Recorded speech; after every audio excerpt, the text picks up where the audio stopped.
નમસ્કાર મિત્રો.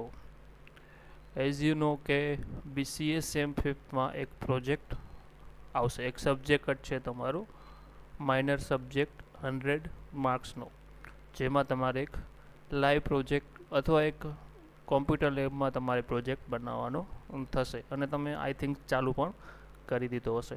તો આપણે પણ 1 બાય 1 બધા એના એપિસોડ બનાવશું.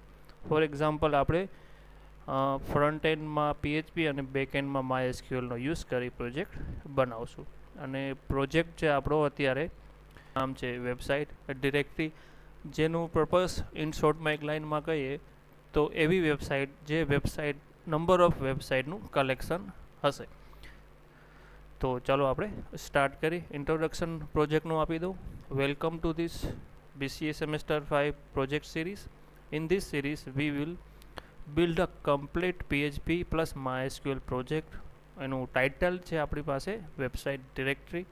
This project helps user to submit, search and browse the useful website based on category, country, pricing and many more. એવી વેબસાઇટ છે જે યુઝરને કોઈ વેબસાઇટ તમને મળી કે ના વ્યવસ્થિત છે તો હું એને પોસ્ટ કરું કે આ વેબસાઇટની ડિરેક્ટરી, ટેલિફોન ડિરેક્ટરી બધાએ જોયેલી છે, બસ એ ટેલિફોનની જગ્યાએ તમારે વેબસાઇટ મૂકી દેવાની છે.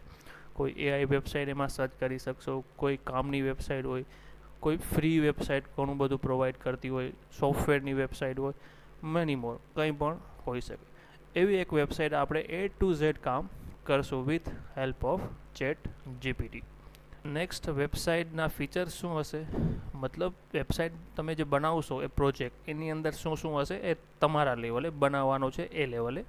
તો કે એમાં એક રજિસ્ટ્રેશન પેજ હશે, લોગિન પેજ હશે, વેબસાઇટની ડિટેલ તમે સબમિટ કરી શકશો like title, link, description, category, country, price etcetera. Then add multiple website screenshot. તમે જે વેબસાઇટ બનાવી છે, જે વેબસાઇટ એડ કરવા માગો છો તેના સ્ક્રીનશોટ પણ તમે એમાં એડ કરી શકશો. પ્લસમાં મોસ્ટ વિઝિટેડ વેબસાઇટ સેક્શન એક રહેશે કે તેમાં સૌથી વધારે કઈ વેબસાઇટ વધારે બધાય ત્યાંથી ક્લિક કરીને વેબસાઇટે ગયા છે. ત્યારબાદ બેક સાઇડમાં એક એડમિન પેનલ હશે જે બધો કન્ટેન્ટને મેનેજ કરશે લાઈક વર્ડપ્રેસ આમાં યુઝ નથી કરવાનો આપણે, બટ વેબસાઇટ એડ કરવાનો છે, યુઝરને મેન્ટેન કરવાના છે, એને રાઇટ્સ આપવાના છે. કોઈ પ્રોબ્લેમ આવી તો એ પ્રોબ્લેમને સોલ્વ કરવા માટે આપણી પાસે એક એડમિન પેનલ તો હોવું જોઈએ. તો એ માટે આપણે એક એડમિન પેનલ બનાવશું જે બધા યુઝરને વેબસાઇટને મેનેજ કરશે. નેક્સ્ટ, તો આ પ્રોજેક્ટ બનાવવા માટે આપણે શેની જરૂર પડશે? આમાંથી 99% તમને બધી ખબર જ હશે કે આમાં કેવો ડેટાબેઝ યુઝ થશે, કેવા સોફ્ટવેરની જરૂર પડશે, બ્રાઉઝર. તો પણ આપણે વાત કરી લઈ ટૂલ્સ ક્યાં ક્યાં જરૂર પડશે. જેમ જોશે આપણે, જેમનું ફૂલ ફોર્મ કોઈને ખબર હોય તો પ્લીઝ કમેન્ટમાં આપણે જણાવશો. લોકલ સર્વર બનાવવા માટે, સાથે એની અંદર PHPમાં એડમિન ઓલરેડી ઇન્સ્ટોલ્ડ જ હશે. VS કોડ એડિટર તમારે જરૂર પડશે. તમારે VS કોડ ના યુઝ કરવું હોય કંઈ વાંધો નહીં, કોઈ પણ બીજું યુઝ કરો. એક બ્રાઉઝરની જરૂર પડશે, એ ક્રોમ હોય તો પણ ભલે, કોઈ પણ બીજું બ્રાઉઝર હોય તો પણ ભલે. ત્યારબાદ PHPમાં એડમિન તો એ તો ઓલરેડી ઝેમ્પ સાથે આવી જ ગયું હશે. નેક્સ્ટ, તો આ ઝેમ્પ અને VS કોડ ક્યાંથી ડાઉનલોડ થશે? તો આ બહુ એવો મારે તમને કહેવાની જરૂર નથી, તમે ઓલરેડી આનો યુઝ કરી ગયા છો. છતાં પણ તમને ખબર ના હોય તો આ લિંક ઉપરથી તમને ઝેમ્પ મળી જશે. આ લિંક ઉપરથી VS કોડ ઇન્સ્ટોલ કરો, બંને ફ્રી ઓફ કોસ્ટ છે. નેક્સ્ટ હવે એકચ્યુઅલમાં શું કરશું, આપણે કઈ રીતે કરશું એ જોઈએ. તો તમે ઝેમ્પ પણ ડાઉનલોડ કરી લીધું છે, ઝેમ્પ ઇન્સ્ટોલ પણ કરી લીધું છે, VS કોડ ઇન્સ્ટોલ કરી લીધું છે, VS કોડ ડાઉનલોડ કરી લીધું છે, દેન ઇન્સ્ટોલ પણ કરી લીધું છે. તો સૌથી પહેલાં તમારે એક ફોલ્ડરનું નામ બનાવવાનું છે. હવે PHPની કોઈ પણ ફાઇલ હોય એ તમને ખબર હોવી જોઈએ કઈ જગ્યાએ આપણે રાખવાની હોય. તો આપણે પહેલાં જેમ્પ સર્વર સ્ટાર્ટ કરી લઈ.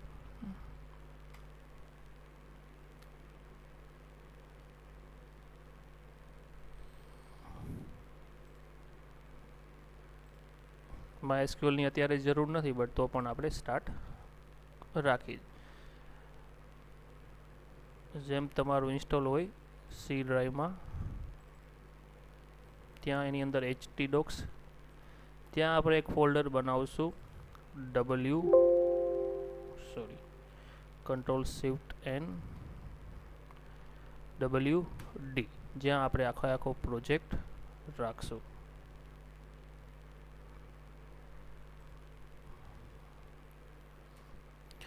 આ જગ્યાએ આખો આપણો પ્રોજેક્ટ હશે.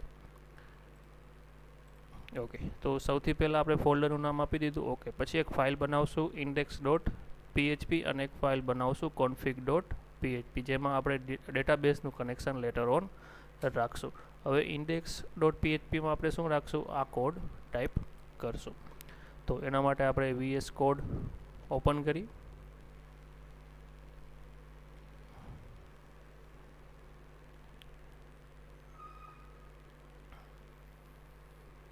ત્યારબાદ અહીંથી આપણે ફોલ્ડર એનું ઓપન કરી લઈશું, જે આપણે હમણાં WD નામનું બનાવ્યું છે તે.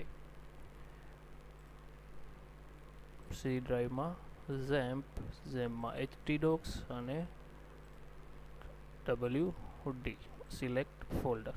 આખું ફોલ્ડરનું કન્ટેન્ટ તમને અહીંયા દેખાશે, કેમ કે અત્યારે કંઈ ફાઇલ નથી. એટલે આપણે હવે આને ટ્રસ્ટેડ આપી દેવું.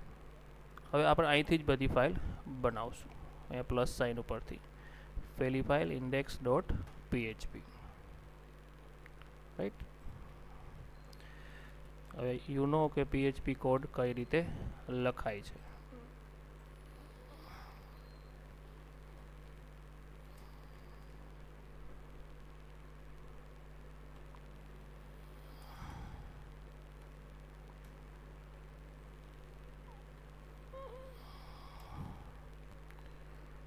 સેમિકોલન એની અંદર લખશું આપણે વેબસાઇટ ડિરેક્ટરી પ્રોજેક્ટ સ્ટાર્ટેડ.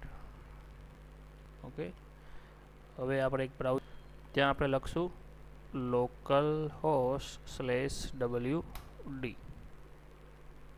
તો તમે જોઈ શકો છો વેબસાઇટ ડિરેક્ટરી પ્રોજેક્ટ આપણું ફર્સ્ટ એપિસોડનું આટલું કામ પૂરું થઈ ગયું છે. નાનો એવો સ્ટેપ પણ આપણો વ્યવસ્થિત થઈ ગયો છે. તો હવે આ એપિસોડ 1 હતો. તો નેક્સ્ટ વિડીયોમાં આપણે ડેટાબેઝ ડિઝાઇન કરશું વેબસાઇટ ડિરેક્ટરી માટે. હવે એને આપણે WD કહેશું આપણે પ્રોજેક્ટનું.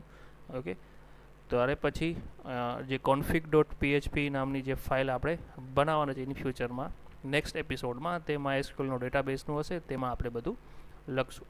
તો ત્યાં સુધી તમે લાઇક કરી નાખો, સબસ્ક્રાઈબ કરી નાખો અને ચેનલને ફોલો કરી નાખો, કેમ કે આપણે એપિસોડ જ્યાં સુધી આખી આ વેબસાઇટ WD પરફેક્ટ કામ નથી કરતી, વ્યવસ્થિત રજિસ્ટ્રેશન, લોગિન, આ તે ફલાણું બધું કામ થાય વ્યવસ્થિત, અને એકચ્યુઅલમાં આપણે એને અપલોડ પણ કરશું લાઈવ, ત્યાં સુધી આપણે એપિસોડ ચલાવતા રહીશું. બટ તેના માટે એપિસોડ બધા ચલાવવા માટે મારે લાઇક, સબસ્ક્રાઈબ અને ફોલોઝ તો જોશે, કેમ કે સબસ્ક્રાઈબર બહુ કામના છે આ એપિસોડ આગળ વધારવા માટે.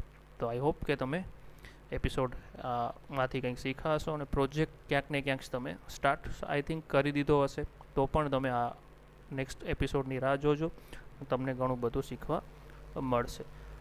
ઓકે, તો મળશું આપણે નેક્સ્ટ એપિસોડમાં. ત્યાં સુધી જય હિન્દ, જય ભારત.